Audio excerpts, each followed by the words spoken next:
मेरा नाम doctor SM. Gautam है। मैं 1971 बैच से ग्वालियर मेडिकल कॉलेज से एडमिशन वाला हूँ। पास कब हुआ ये नहीं बताऊंगा।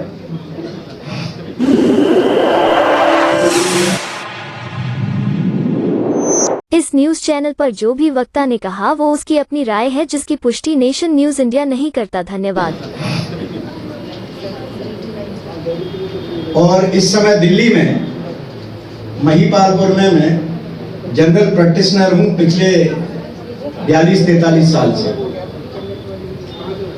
पॉलिटिक्स की जहाँ तक बात है, 91 में मैं जनता दल से चुनाव लड़ा था फिरोजाबाद से, और मात्र 300 वोटों से रिकाउंटिंग में मुझे हरवाया गया था। 2004 में मैं फिर चुनाव लड़ा मेंबर पार्लियामेंट फिरोजाबाद से। कांग्रेस से उस समय लड़ा, असफलता स्वाभाविक थी, जमानत भी जब्त हुई, लेकिन कंडीशन मेरी फिर भी ठीक रही। आज मैं ये चाहता हूं दिल्ली में हमारा कोई ऐसा सशक्त कैंडिडेट जीतने के लिए नहीं, अपनी बात को ठोक कर मीडिया के सामने कहने के लिए चुनाव लड़े। और उसके लिए सबसे अच्छा क्षेत्र बनता है मनोज तिवारी के अगेंस्ट में, क्योंकि उसकी असफलताएं बहुत हैं और वहां पर अपने लोगों की जनसंख्या भी है। ये तो मेरा एक पॉलिटिकल व्यूज है आपके सामने कि अगर कोई ऐसी उम्मीद करता हो तो मैं भी साथ दूंगा, और अगर कोई नहीं करे तो मैं खुद करूंगा। लेकिन लड़ना हमें जरूर चाहिए, और इसके लिए लड़ना चाहिए कि हमें अपनी क्या बात कहनी है। और बात हमारी क्या है, आप लोगों सब विद्वान लोग हैं, पढ़े लिखे लोग, लेकिन बुरा मत मानना, ये गाली जरूर लगती है, हम दोगले चरित्र के लोग। हम पढ़े लिखे सब हैं, ABCD पढ़ी है, लेकिन बाबा साहब डॉक्टर अंबेडकर ने कहा था कि मेरे पढ़े लिखे लोगों ने मुझे धोखा दिया। उन्होंने ABCD पढ़ने वालों के लिए बात नहीं की थी। उन्होंने कहा था कल्चरल जो एजुकेशन हमें चाहिए। हमारे बच्चों के जहन में ये बात किसी के में भी नहीं है कि मैं अपनी शादी बौद्ध धर्म से करूंगा। हमारे अंदर ये नहीं है कि हम अपने बच्चों को ये कहें कि तुम अपने संस्कारों को बौद्ध धर्म के अनुसार चलाना शुरू करो। मैं वैसे किसी भी धर्म की बड़ाई नहीं करता हूं, हर धर्म अपने आप में कहीं ना कहीं गलत हो जाता है, क्योंकि जब वो धर्म की बात करता है तो दूसरा धर्म उसके सामने छोटा होता है। तो इसलिए धर्म की लड़ाई से बचो, लेकिन अपने संस्कार बोलो जो मानवता को सिखाते हो। बाबा साहब डॉक्टर अंबेडकर को हम मानवता का सबसे बड़ा प्रहरी मानते हैं, भगवान बुद्ध को उसका सबसे बड़ा संघर्ष करने वाला व्यक्ति मानते हैं। लेकिन हम अपने आप में क्या हैं? हमारे लिए बड़ी आसानी से ये कहा जाता है, कुछ साथी कह रहे थे कि नीच शब्द और मूर्ख शब्द और ये सब कुछ। दरअसल सदियों से जो आप लोगों को डराया गया है, आपके दिमाग में जो गलत भावनाएं पैदा की गई हैं, इस पर हम लोगों का जो सेमिनार होना चाहिए, मंथन होना चाहिए, भाषणों के लिए नहीं होना चाहिए। एक सब्जेक्ट किसी व्यक्ति को दिया जाना चाहिए और उससे पूछा जाना चाहिए इसे कैसे काम कर सकते हैं। आज आर्थिक आधार की लड़ाई सबसे बड़ी है। जिसके पास संसाधन है वो सब कुछ कर सकता है, और जिसके पास संसाधन नहीं है वो कितना भी महान हो वो कुछ नहीं कर सकता। संसाधन कैसे जुटाए जाए? हमारे दुश्मनों ने हमें किस तरह से लूट के रखा है। किसान और मजदूर और हिंदुत्व के नाम से किस तरह से गुलाम बनाया जाता है, डराया जाता है। धनतेरस, एक उदाहरण दे रहा हूं, धनतेरस का एक दिन आता है, हर व्यक्ति से कहा जाता है आज के दिन कुछ न कुछ जरूर खरीदो, और बनिया कहता है कि मैं अपने घर से अगर कूड़ा करकट भी है उसे भी बेच दूं। भाई ये कौन सी वो है? तो इन सब चीजों के लिए संस्कारों का हम लोगों के बीच में आना बहुत जरूरी है। वो संस्कार क्यों नहीं आ रहे हैं, इसकी एक कमी बता रहा हूं। हम लोगों के पास कहीं बैठने को जगह नहीं। आज आप लोगों ने 70 साल के अथक प्रयत्न के बाद आज आपने टूटते टाटते SC एसोसिएशन कहाँ गई, प्रोग्रेसिव कहाँ गई, बीच में वो वामसेक की एक एसोसिएशन बनी, हम लोग ही टूटते बिखरते हुए आज आप लोगों ने यहाँ। परसों मुझे डॉक्टर कला ने मुझे फोन किया कि डॉक्टर साहब ग्वालियर वो दिल्ली के लोगों को भी आना चाहिए। मुझे बहुत जरूरी जाना था मीटिंग, मैंने अटेंड की मीटिंग, और वहां से मैंने कहा नहीं मुझे जाना है, इसलिए जाना है कि यहाँ अपने लोगों के बीच में बैठने के लिए सौभाग्य नहीं मिलता। हम तरसते हैं दूसरे लोगों के लिए, लेकिन इसमें हमारी सब इधर उधर की बातें बहुत आई हैं। बिजनेस ये होना चाहिए, वो होनी चाहिए।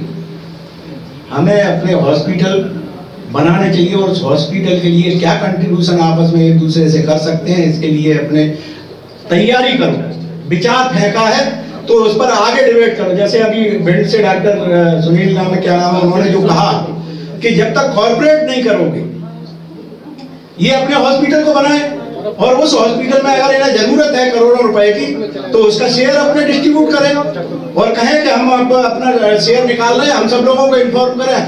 ज्यादा का नहीं, हम 10-10, 20-20, 50-50 हजार रुपए का देंगे तो हम करोड़ों रुपए खड़े कर सकते हैं। दूसरा मैं एक बात बता रहा था कि कल्चरल हम क्यों नहीं कर पाते, और आज डॉक्टर मिले हैं, कल ये डॉक्टर कहाँ होंगे कुछ पता नहीं, क्योंकि हमारी रेगुलर बैठने की जगह नहीं।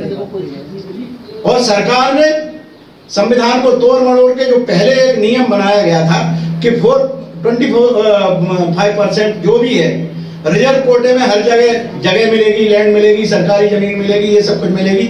लेकिन हमारी कमजोरियां, हमारे नेताओं का कमजोर होना, ये सब चीजें बताता है। ज्यादातर हमारे नेता क्या निकले, विभीषण निकले। लड़ाई कोई लड़ता रहे और विभीषण एक घुसेगा, वो फट अपने पद लेकर के और अपने बैठ जाएगा और फिर अपने सबको बेवकूफ बना दे, और वो उसी के द्वारा सब कुछ करवाते हैं। आपका बुरा सब उसके द्वारा करो। तो आज कल्चरल उसके लिए जरूरत है। जिस गांव से आप आए हो, जिस गांव से भी आप आए हो, आप लोगों से निवेदन है कि डॉक्टर हैं आपके पास, इतनी तो संपत्ति हो ही सकती है कि 2-4-5 लाख रुपया लगा करके वहां एक बौद्ध विहार बनाइए। 50 गज या 100 गज भी अगर जगह वहां पर घेर के अगर आप बना देते हैं, वहां से कल्चरल रिवॉल्यूशन शुरू होगी, वहां से कल्चर की एजुकेशन होगी, वहां व्यक्ति को रोज सुबह से शाम तक बैठने को मिलेगा। वहां हमारी माताएं बहनें परेशान होने पर जब वहां जाएंगी तो उनको गड्ढे और ताबीज नहीं दिए जाएंगे, उन्हें बताया जाएगा कि तुम बीमार हो तो हॉस्पिटल चले जाओ, किसी भगवान के पास नहीं है। इसकी बहुत जरूरत है। हमें एक पैरेलल मार्केट की जरूरत है। पैरेलल मार्केट कौन सा होना चाहिए? आज हम जाते हैं, मुसलमान क्यों नहीं कमजोर पड़ता है?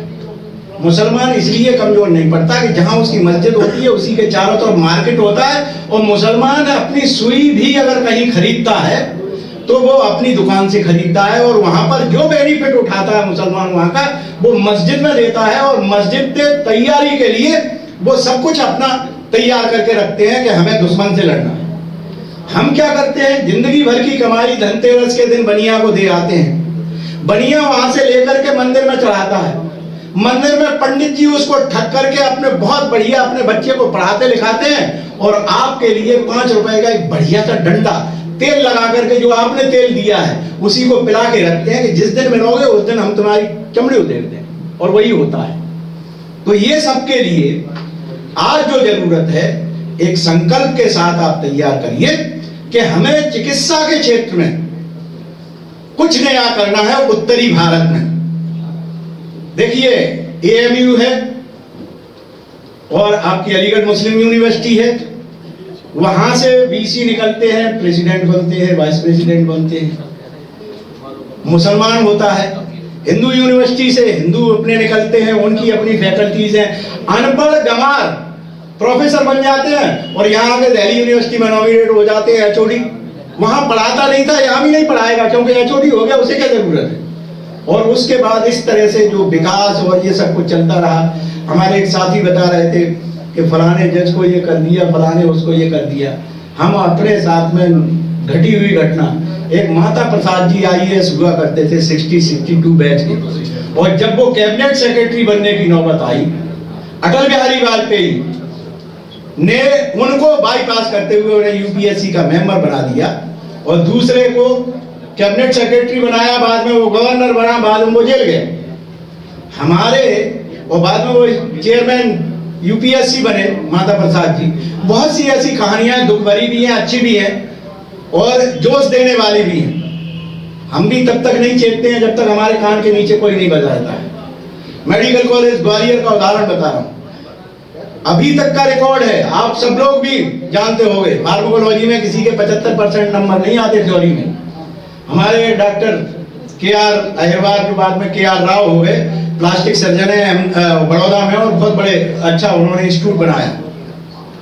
फार्माकोलॉजी में उनके आए 75, और पता है उन्हें वो 85% आए। और उन्हें पास होने के लिए वाइवा में कितने मिले? 15 नंबर, 100 में से 15। ये घाव थे, लोग याद करे हुए बैठे थे। तो हमने 74 में SC/ST मेडिकल एसोसिएशन बनाई थी ग्वालियर में, उसके बीज अंकुरित थे। एक बार मौका मिला, हमारे बच्चों को हर बार इसी तरह से परेशान किया जाए, कुछ नहीं। और ये आप ऐसा मत सोचना कि मैं कोई भड़का रहा हूं। जब तक आप अपने बदले की भावना के लिए अपने अंदर आक्रोश पैदा नहीं करेंगे, तब तक आपसे कोई डरेगा नहीं। तो इसलिए अपने बच्चों को भी सिखाओ कि अगर गलत हो रहा है तो कान के नीचे बजाने की भी हिम्मत करो, बेटा हम हैं। और जब ये होगा तभी आपके लिए परिवर्तन मिलेगा। ग्वालियर मेडिकल कॉलेज में 3 दिन तक हर प्रोफेसर की जो बदतमीजी करता था, एक से लेकर सब लाइन में लगा करके, यहाँ मेडिकल कॉलेज ग्वालियर के 2-4 बच्चे हो सकते हैं, जब ठुकाई हो गई तो आज मेडिकल कॉलेज ग्वालियर में किसी भी बच्चे को फेल नहीं किया जाता है। 10 बार सोचा जाता है कि जिसको फेल कर रहे हैं। और मैं पिछली साल मैं ग्वालियर मेडिकल कॉलेज का एक उन्होंने एलुमनाई का वो प्रोग्राम रखा अपने SC/ST के बच्चों ने, मैं वहां MBBS लड़के को ढूंढते हुए परेशान हो गए। 90% कोई MS, कोई MD, कोई कुछ। अबे मैंने कहा तुम मेरे समय में क्यों नहीं हुए? मैंने कहा MBBS ही रह गया। तो मैं कुछ और बात को नहीं कहना चाहता, मैं सिर्फ इतना कहना चाहता हूं कि सेल्फ रेस्पेक्ट हमारे अंदर होना चाहिए। विभीषण बनने की पॉलिसी हमें छोड़ना चाहिए। हमारे समाज में जो भी विभीषण बन के जो भी पद पा लेता है, कभी भी वो अपने पद का सही उपयोग सूकाज के बेनिफिट के लिए नहीं करता। ये रजिस्टर्ड क्लर्क बन करके वो दूसरों के ही काम करता रहता है, क्योंकि उसे फिर DG बनना है और कुछ बनना है। तो इस लालच को छोड़िए। आप जहां जिस पद पर है, प्रोफेसर है, पढ़ाई अच्छी करिए, बच्चों को अच्छा पढ़ाइए, बच्चों को प्रमोट करिए। और यही कारण है डॉक्टर स्वदान सिंह का नाम लिया जा रहा है। कब? जब हम न्यू कॉमर्स बच्चों को पढ़ाने के, भाई हमारे मेडिकल को, हम तो ग्वालियर से आए थे, उजट टाइप के आदमी थे, तो हमने देखा यार यहाँ पे हमारे बच्चों को जो हमारे साथ, क्योंकि हम जब लाइन में लगे फीस जमा करने की में, तो हमसे पूछा गया क्या नाम है और लुकियोर थाई बटन। अब हम तो गर्दन नीचे किए हुए अपने नाम बता दिया, अच्छा जगजीवन राम। ये 71 की बात, कोई बात नहीं। जैसे ही फीस काउंटर पर हमने फीस जमा की, बाहर आते ही गर्दन पकड़ के और कुटाई हमारी शुरू। किसके लिए? रैगिंग हो रही है। उसके बाद 3 महीने बाद हम ही थे, हमारे बड़े भाई साहब, हमारे सीनियर, हमने उनसे कहा भाई साहब ये तुम्हारे दोस्त हैं, ये हमें पीट रहे हैं। मैं कुछ नहीं कर सकता, मैंने तुम नहीं कर सकते, हम करें। और हम लोगों में डर इतना कि हम उसको पीट रहे हैं और अपने भाई से कह रहे हैं इसको 2 थप्पड़ मार।